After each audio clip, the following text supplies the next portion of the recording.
Hay alguien que tiene la ambición de treparse a un ring,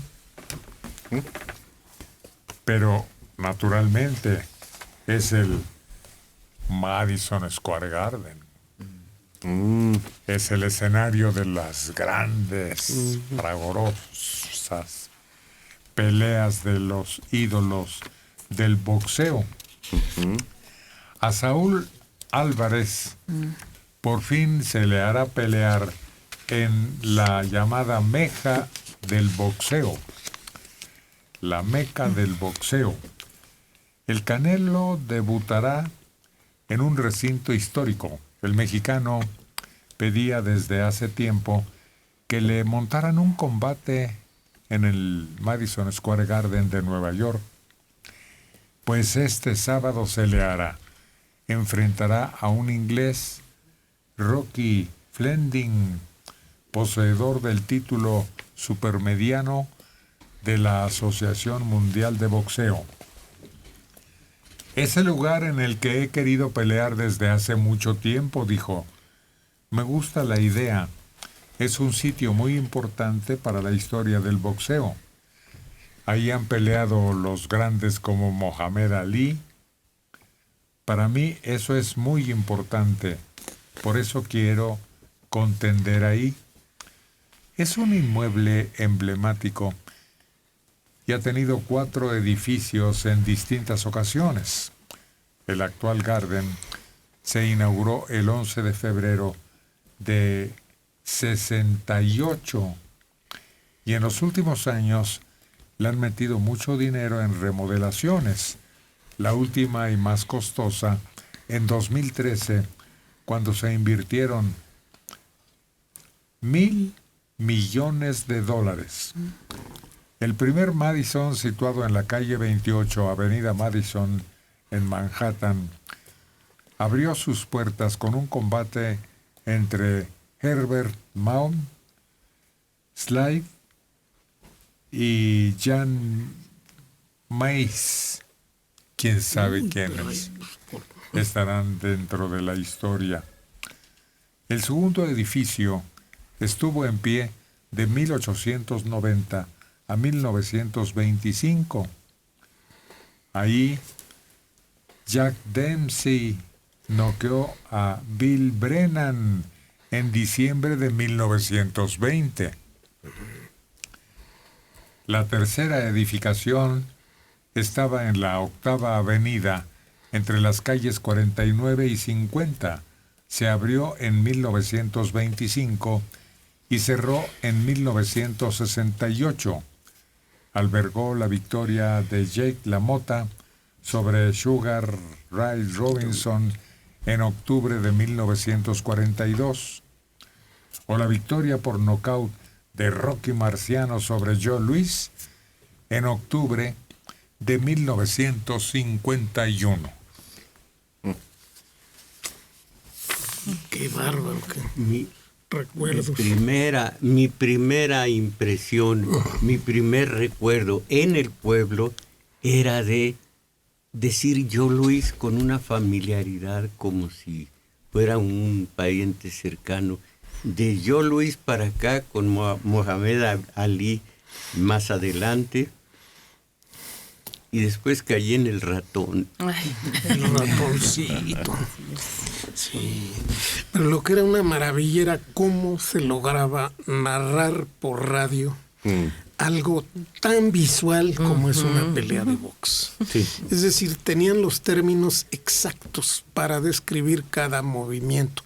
Y si uno se los aprendía, realmente lograba visualizar lo que estaba pasando. O sea, cada golpe, cada evasión, tenía su término técnico. Sí. Entonces, quien lo aprendía bien podía ver la pelea en su mente. Siempre se hablaba del bending, el juego de piernas, el cruzado de derecha, el gancho al hígado, el recto, el jab al mentón, el rabbit punch, que era prohibidísimo, golpe acá atrás en la nuca. golpes abajo del cinturón que nomás se oía el grito. En fin, era muy expresivo. El bolo punch. El bolo punch. Y pues se dice que quien veía bien los partidos, aunque no tuviera radio, era el mago Pedro el Mago Septién. No tuviera radio, el box y el béisbol los conocía perfectos, poquito antes de que sucedieran. Hermoso embustero, pero muy hermoso, y nos mantenía... Narrador. Creo que él fue el que narró un juego completo que no se llevó a cabo. Sí. Pero minuciosamente, y lo peor, que uno se emocionaba. Claro. Se emocionaba que sea gol, en béisbol, que sea gol, que sea jonrón, y estaba uno pendiente del Mago Septién. Pero pues esas son las anécdotas, esa es la picaresca en muchos sentidos, ese es lo colorido de esos deportes que nos llegaban por el radio. Sí. Había otra más tersa, la taurina. Esa crónica era con mucho, llena de elogios de toreros y manolas y corridas y escenarios majestuosos. Por parte de este hombre que además hacía versos, sobre todo a Don Quijote. Uno muy suavecito, muy suavecito. ¿Alameda? Pepe Alameda, muy suave.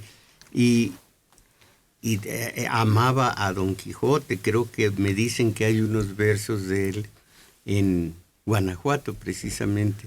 Pero Pepe Alameda, a quien vituperaba o a quien elogiaba, allí quedaba ya el hombre consagrado. Pepe Alameda, muy suavecito, nunca gritaba, pero sus juicios eran demoledores. Pero era el grito del público el que le daba credibilidad a la narración.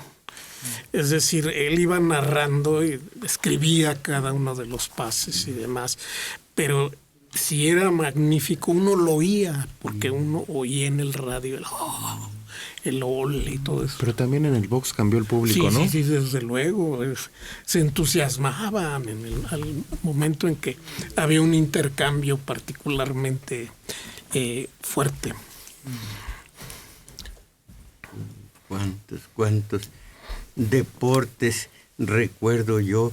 Iba yo a los entrenamientos de box cuando todavía se usaban, entre comillas, las orejas de coliflor, las narices aplastadas y beber jugo de naranja y ya no acatar a quitarse los huesitos que quedaban en las comisuras de los labios, ya que decían está más tocado que las mañanitas, ya golpeado por todas partes. Si quieren, aquí tenemos un testimonio de cuando un servidor platica con el fabuloso Mago Septién. Es breve. Adelante. ¿Cómo nace lo de mago? ¿Por qué Mago Septién? Bueno, hay algo de fantasía, etcétera, etcétera. Cuando don Emilio Azcárraga hizo esta obra enorme que es XCW, pues estaba saturada, ya no cabía ni un comercial, ni un programa. Tú no te imaginas, tú eres muy chavo, lo que era en aquella época, no cabía nada absolutamente. Y entonces su brazo derecho había sido en XCW don Enrique Contel.